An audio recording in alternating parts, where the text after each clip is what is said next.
Selamat datang di podcast BBM Bumi, bareng-bareng menjaga bumi. Hai, halo, waktunya kamu simak podcast BBM Bumi, bareng-bareng menjaga bumi, yang dipersembahkan oleh Yayasan Lembaga Konsumen Indonesia YLKI. Dan pada episode kali ini kita akan ngobrolin tema BBM ramah lingkungan. Saya si Yes, bersama saya Deborah Tanya. Penggunaan bahan bakar yang ramah lingkungan merupakan salah satu cara yang efektif untuk mengurangi emisi gas buang kendaraan dan juga polusi udara. BBM yang ramah lingkungan merupakan jenis bahan bakar yang lebih ramah terhadap lingkungan dan punya dampak yang lebih rendah dibandingkan dengan BBM biasa. Beberapa jenis BBM ramah lingkungan punya kandungan oktan yang lebih tinggi dibandingkan dengan BBM biasa hingga dapat meningkatkan daya dan efisiensi mesin kendaraan. Namun yang perlu diingat bahwa tidak semua jenis BBM ramah lingkungan itu sesuai dengan semua jenis kendaraan yang ada. Di Indonesia, ini merupakan salah satu negara yang punya tingkat polusi udara yang tinggi ya menurut data, dan salah satu penyebabnya adalah emisi gas buang dari kendaraan bermotor yang cukup tinggi. Salah satu cara yang dapat dilakukan untuk mengurangi emisi gas buang kendaraan adalah dengan menggunakan BBM yang ramah lingkungan. Nah, seperti apa cara mengurangi emisi gas buang ini? Serta manfaat dari BBM ramah lingkungan untuk masa kini dan masa yang akan datang? Nah, untuk berbincang lebih mendalam tentang tema kita hari ini, sudah terhubung secara virtual kedua narasumber. Yang pertama saya akan menyapa Pak Tulus Abadi, selaku Ketua YLKI. Halo Pak Tulus, apa kabar? Halo, apa kabar Pak Ketua? Sehat ya Pak, salam sehat untuk ya, Pak Tulus. Ya, sama-sama. Dan juga kemudian saya mau menyapa ada Ibu Lukmi Purwan dari STMSI, selaku Direktur Pengendalian Pencemaran Udara dari KLHK. Halo Bu Lukmi, apa kabar? Ya, kabar baik, Mbak. Salam sehat selalu. Salam sehat ya Bu. Semuanya. Terima kasih Ibu Lukmi dan Pak Tulus untuk waktunya, sudah meluangkan waktu ya dengan kita di podcast hari ini. Dan mungkin saya mau berbincang dengan Bu Lukmi terlebih dahulu nih Bu.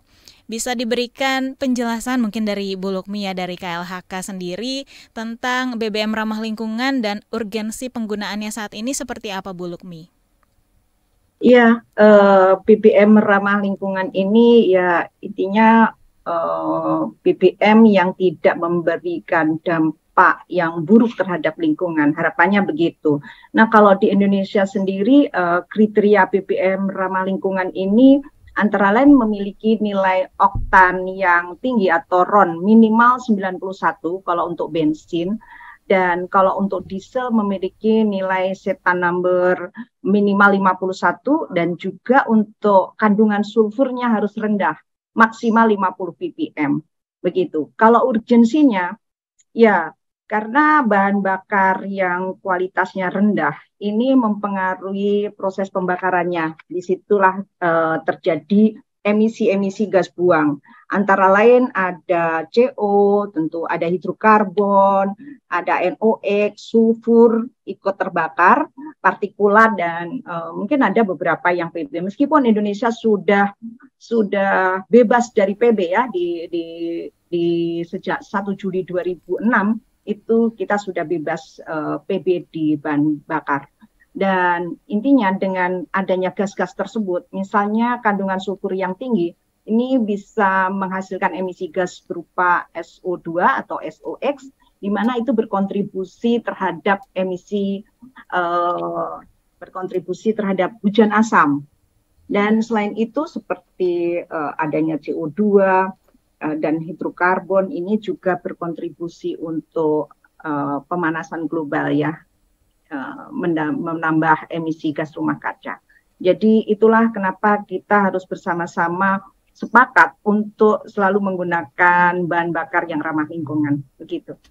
Karena apa? Selain dampaknya terhadap lingkungan, satu lagi terhadap kesehatan kita sendiri, di mana emisi tadi ada partikulat debu juga, itu juga mempengaruhi terhadap pernafasan kita, kesehatan kita. Banyak penyakit-penyakit seperti pneumonia, stroke, penyakit jantung, paru-paru, ini juga disebabkan karena kualitas udara yang buruk. Salah satunya disebabkan oleh emisi kendaraan bermotor, karena ya emisinya buruk, salah satunya disebabkan oleh bahan bakar yang digunakannya yang kurang bagus bahan bakarnya atau tidak sesuai dengan teknologi yang ada.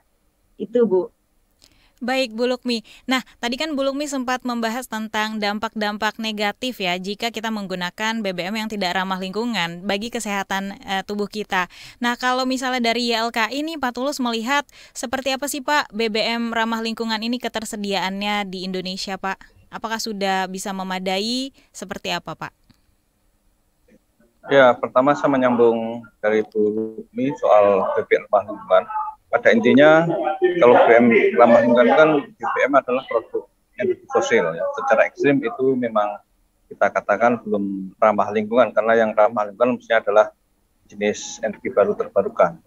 Nah, tetapi dengan kondisi yang minimalis dan dalam rangka transisi energi, maka BBM ramah lingkungan seperti yang disebutkan oleh Bu Lukmi tadi, dia harus rendah emisi, ya, artinya emisinya sangat rendah, ya, walaupun ada, tetapi jauh lebih rendah dibanding BBM yang oktan numbernya lebih rendah, ya.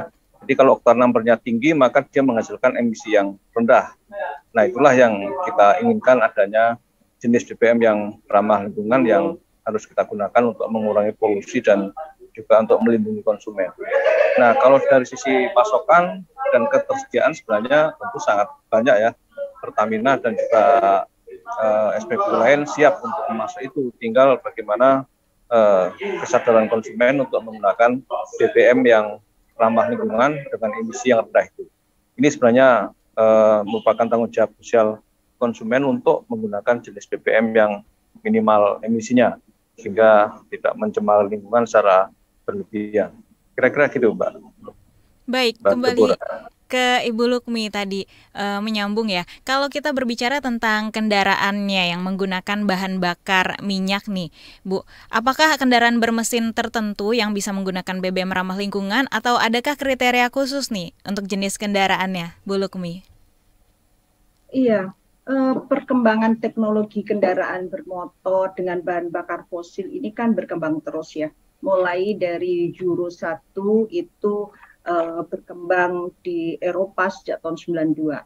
Sampai dengan saat ini sudah berkembang Euro 6. Kalau di Indonesia saat ini kebijakannya adalah Euro 4 yang terbaru. Itu dengan terbitnya Permen LHK nomor P20 tahun 2017. Jadi kendaraan-kendaraan roda 4 atau lebih yang terbit atau dibuat mulai tahun 2018 yang berbahan bakar bensin itu sudah berteknologi Euro 4. Yang berbahan bakar diesel atau solar itu mulai tahun 2022 itu sudah Euro 4 yang diproduksi di Indonesia. Begitu. Kalau untuk kendaraan bermotor roda 2 itu memang kebijakannya Euro 3 itu sejak tahun 2012 adanya Permen LHK nomor 10 tahun Permen LH nomor 10 tahun 2012. Ini ada baku mutu emisi untuk kendaraan roda 2 untuk mengikuti standar Euro 3. Nah, dengan adanya teknologi-teknologi yang semakin maju tadi, itu harus diimbangi juga dengan bahan bakar yang harus sesuai gitu. Dan standar-standar bahan bakar itu juga sudah sesuai dengan teknologinya secara standar internasional juga sudah diatur di situ. Nah, sebagai contoh untuk kendaraan Euro 4 ya yang ada di Indonesia ini bisa menggunakan bahan bakar misalnya Pertamax Turbo, seperti itu bisa digunakan. Jadi sudah ada sebenarnya di Indonesia. Karena seperti kami sampaikan tadi, kalau untuk Euro 4 tadi menggunakan bahan bakar yang ramah lingkungan dengan RON number itu minimal 91 dan untuk kandungan sulfurnya maksimal 50 ppm. Nah, itu sudah ada nanti di Pertamax Turbo itu untuk yang bensin. Kalau yang bahan bakar diesel itu bisa menggunakan Pertamina Dex seperti itu. Jadi sebenarnya bahan bakarnya semuanya ada. Jadi menyesuaikan itu. Baik. Mungkin sudah bisa menjawab. Ya. Ya, baik. Pak Tulus, silakan Pak, ada menambahkan dari statementnya Bu Lukmi yang tadi barusan? Ya, seperti tadi juga di awal saya singgung bahwa dari sisi ketersediaan saya kira kita mampu, ya Indonesia mampu untuk membuat itu, walaupun memang pertanyaannya adalah soal kemampuan membeli tadi. Tapi sebenarnya ketika kita sudah bisa beli mobil misalnya atau roda 4, maka beli BBM-nya tentu bisa. Nah, itu yang pertama. Yang kedua, memang juga kita dorong agar BBM yang dengan RON tinggi itu juga harganya juga jangan ikut tinggi, tapi harganya juga setidaknya bisa lebih terjangkau dan kemudian bisa lebih menarik bagi konsumen untuk menggunakannya itu. Apalagi di pasaran masih ada BBM subsidi yang harganya lebih murah, kecuali BBM-nya sudah semua standar Euro 2 ya atau Euro 4, di mana misalnya pemerintah menghapus Pertalite misalnya. Karena saat ini kan Pertalite masih sangat dominan. Nah, kalau masih ada Pertalite yang notabene jauh lebih murah, ya mungkin masyarakat akan melirik ke Pertalite. Ya, jadi ini yang saya kira harus diimbangi. Di satu sisi kesadaran konsumen harus ada, di sisi lain juga masalah harga dan ketersediaan itu juga harus menjadi perhatian serius bagi pemerintah dan juga operator migas di Indonesia. Baik, ya memang karena harga Pertalite ini jauh lebih murah ya dari Pertamax dan juga BBM yang ramah lingkungan lainnya. Tentu masyarakat juga mikir gitu ya, karena kan cenderung masyarakat ini membeli sesuatu yang harganya lebih murah. Seperti itu, karena memang di setiap pom bensin juga yang banyak dituju adalah lokasi yang mengisi Pertalite seperti itu ya Pak Bu ya. Mungkin untuk Bu Lukmi lagi, kita ke Bu Lukmi nih. Kalau dari pemerintah melalui KLHK ini seperti apa sih Bu cara-cara untuk mengatasi dampak dari polusi udara akibat kendaraan bermotor ini selain kita bisa menggunakan BBM yang ramah lingkungan tadi ya? Iya betul.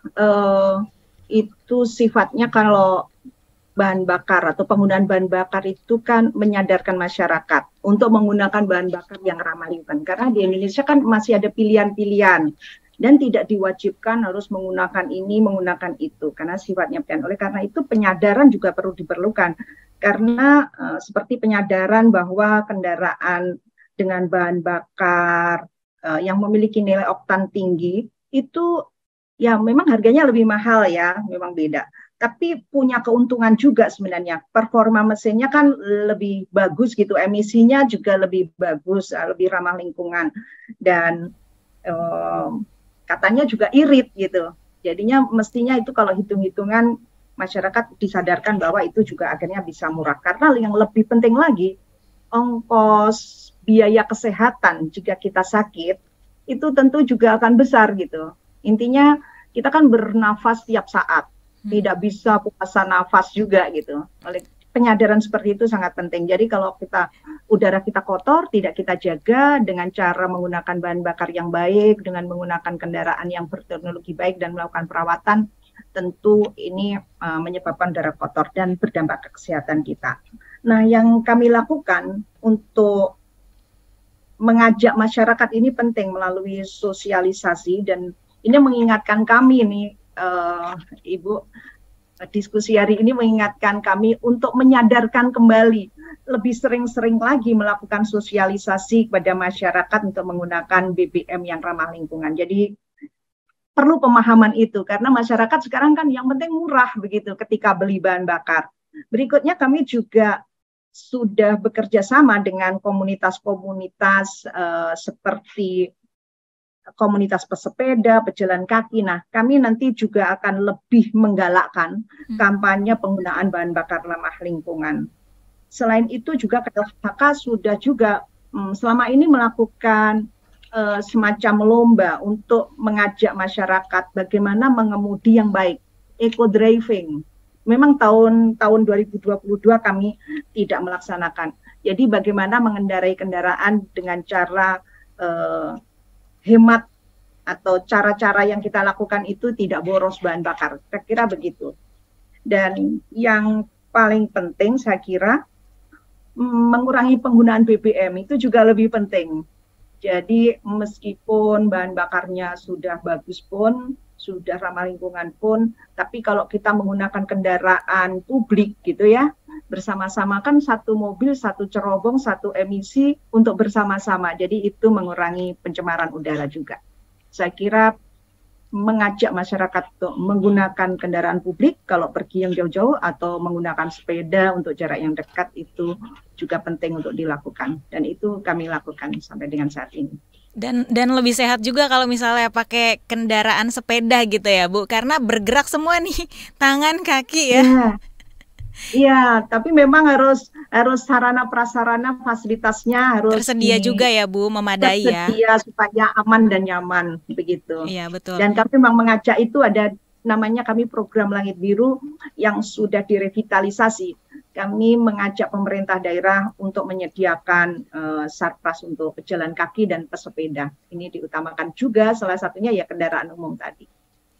Iya, setuju sekali Bu. Kalau untuk menggunakan kendaraan umum, iya saya setuju. Dan juga menggunakan sepeda, saya juga setuju. Karena kebetulan saya juga suka gitu ya berolahraga sepeda. Cuma yang perlu diperhatikan oleh pemerintah dan kita semua adalah fasilitas yang mendukung untuk penggunaan kendaraan umum dan juga bersepeda itu bisa lebih memadai ya Bu ya. Iya, iya. Nah, kemudian ke Pak Tulus nih Pak, kalau dari YLKI terkait edukasi untuk masyarakatnya seperti apa agar BBM ramah lingkungan ini semakin banyak awareness-nya di masyarakat, semakin dipahami? Ya, seperti acara hari ini kan dalam konteks edukasi pada masyarakat ya, agar masyarakat punya kesadaran dan pengetahuan dan juga punya literasi terhadap pemahaman terhadap BBM ramah lingkungan itu seperti apa. Ya seperti tadi kata Bu Lukmi bahwa kadang-kadang konsumen atau seringnya salah kaprah ya, dalam arti membeli BBM yang lebih murah, yang subsidi dengan asumsi memang dia kantongnya mengeluarkan lebih sedikit atau lebih murah. Tetapi sebenarnya konsumen dalam posisi yang rugi karena kandungan kalori BBM subsidi dengan BBM yang non subsidi itu lebih rendah ya. Jadi kalau kita Pertalite memang kandungan kalorinya lebih rendah dibanding misalnya Pertamax atau apalagi Pertamax Turbo. Nah, lebih rendah itu artinya jarak tempuhnya menjadi lebih kecil ya. Jadi kalau kita beli Pertalite dengan Pertamax tentu jarak tempuhnya kilometernya lebih tinggi dibanding kita beli Pertamax. Nah, inilah yang konsumen kurang menghitung ya, bahwa rupiah yang kita keluarkan lebih rendah. Tetapi untuk apa kalau kilometer tempuhnya lebih rendah juga? Ya cobalah hitung bahwa kalau kita menggunakan Pertamax misalnya, rupiah yang kita keluarkan lebih banyak, tapi kilometer yang kita tempuh juga lebih tinggi. Nah itulah yang tidak dihitung oleh konsumen. Konsumen secara umum hanya melihat uang yang keluar saat itu lebih murah, lebih sedikit, tetapi kalau kita hitung kilometer tempuh dari Pertalite juga lebih rendah, sehingga kita harus lebih boros sebenarnya karena harus membeli lebih banyak jumlah volumenya, dan kalau kita beli Pertamax atau Pertamax Turbo bahkan menjadi lebih baik atau dengan BBM standar Euro 2 yang lain ya, dari SPBU yang lain. Inilah yang saya kira memang konsumen harus dicerdaskan untuk bisa berkonsumsi secara cerdas dalam arti menghitung pengeluaran dengan kemanfaatan yang diperoleh.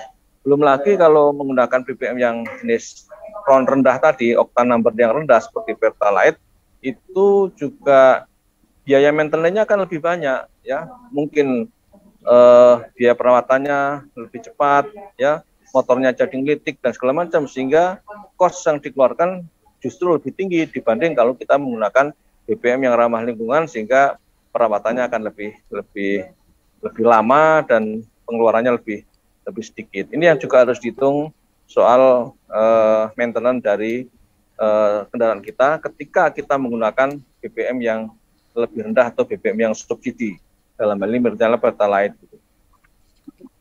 Baik, nah kalau dari pemerintah nih Bu, khususnya KLHK, Bu Lukmi, untuk edukasi yang tadi kan sudah ada event-event yang dilakukan oleh KLHK dan kedepannya juga akan lebih banyak mengedukasi masyarakat ya Bu tentang penggunaan BBM ramah lingkungan ya Bu. Dalam waktu dekat seperti apa Bu? Ada kegiatan seperti apa untuk edukasi ini semakin bisa tersebar luas di masyarakat, semakin berminat untuk berpindah dari BBM Pertalite ke BBM Pertamax dan yang lebih ramah lingkungan lainnya?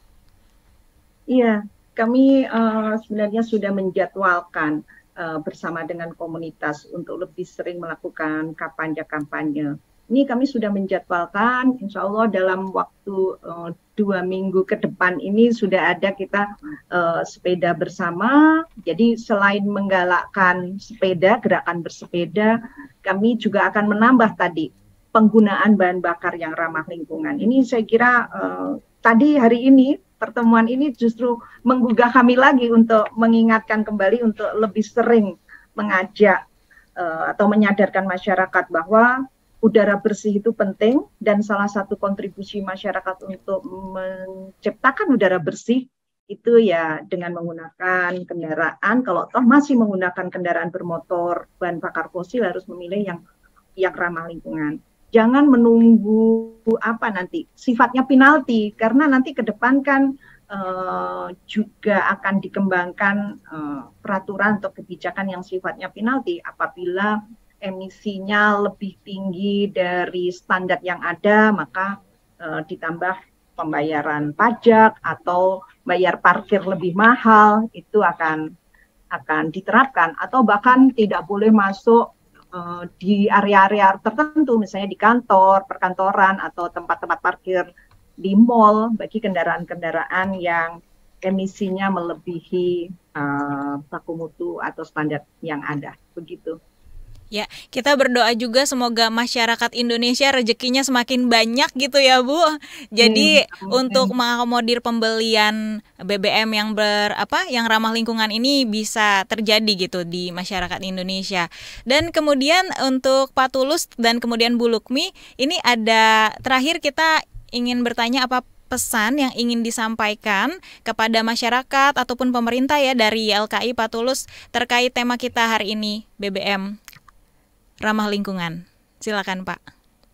Ya, pertama dari sisi regulasi, saya kira pemerintah harus secepatnya merevisi peraturan merevisi Perpres 191/2014 tentang BBM, penggunaan BBM yang sesuai dengan peruntukannya, ya, sehingga ada kewajiban bagi masyarakat untuk menggunakan BBM yang lebih baik untuk kendaraan tertentu dan kendaraan mana yang boleh menggunakan BBM bersubsidi. Nah, saat ini kan regulasinya belum jelas, sehingga kalau ada mobil-mobil mewah atau setengah mewah menggunakan BBM bersubsidi, itu secara regulasi memang tidak dilarang, cuma tidak etis. Nah, oleh karena itu, ini harus ditegaskan dalam satu regulasi agar masyarakat dengan kendaraan tertentu, dia boleh menggunakan BBM atau tidak boleh menggunakan BBM jenis tertentu, ya, sehingga ada kepastian.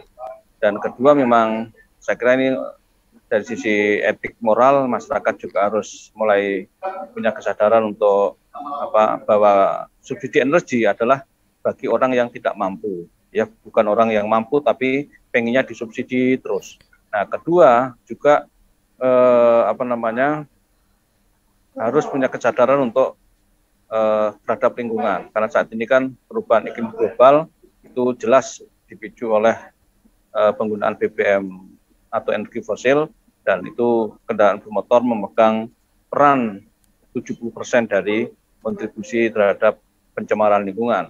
Sehingga konsumen harusnya bertanggung jawab untuk menggunakan BBM yang rendah emisinya dan kemudian lebih berhemat, ya, karena tadi saya katakan sekali lagi, kalau kita menggunakan BBM yang ramah lingkungan, yang RON-nya atau oktan number-nya lebih tinggi, itu sebenarnya lebih hemat dibanding kita menggunakan BBM subsidi. Itu kira-kira Mbak Deborah dan Bu Lukmi, silakan menambahkan untuk pesannya kepada masyarakat yang mendengarkan kita. Iya, pada saat ini sebenarnya penggunaan energi bersih ini sudah menjadi simbol dari peradaban modern gitu ya. Jadi di mana-mana sudah waktunya ini penggunaan energi yang bersih.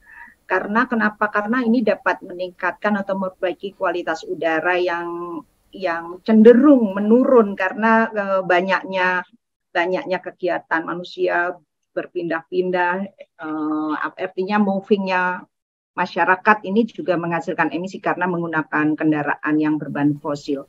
Jadi penggunaan energi bersih ini tentu diharapkan akan dapat memperbaiki kualitas udara yang ada. Dengan kualitas udara yang baik, kita juga harus sadar kualitas udara yang baik itu juga berpengaruh terhadap kesehatan kita. Sehingga akan hidup kita lebih sehat, tidak habis untuk berobat gitu. Anggaran kita tidak habis untuk berobat karena banyak penyakit yang disebabkan oleh kualitas udara. Itu beberapa penelitian menunjukkan seperti itu.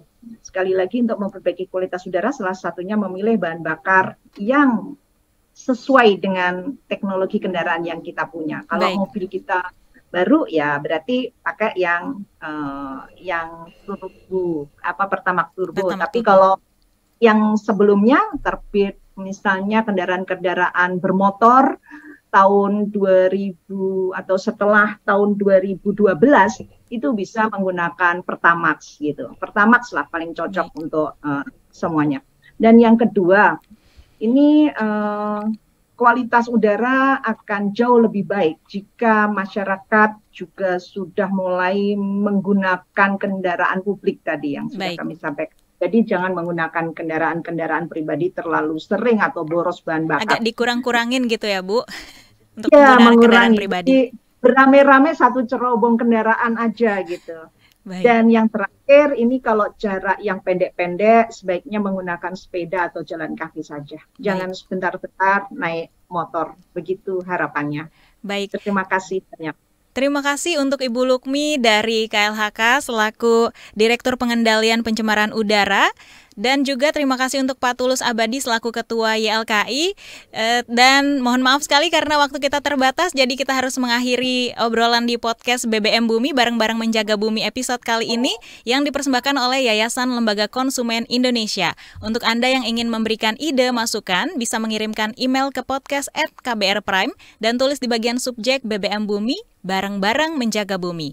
Ikuti juga podcast lainnya yang cocok untuk curious minds kamu di www.kbrprime.id atau platform mendengarkan podcast lainnya. Sampai jumpa di episode selanjutnya. Saya Deborah Tanya pamit. Salam.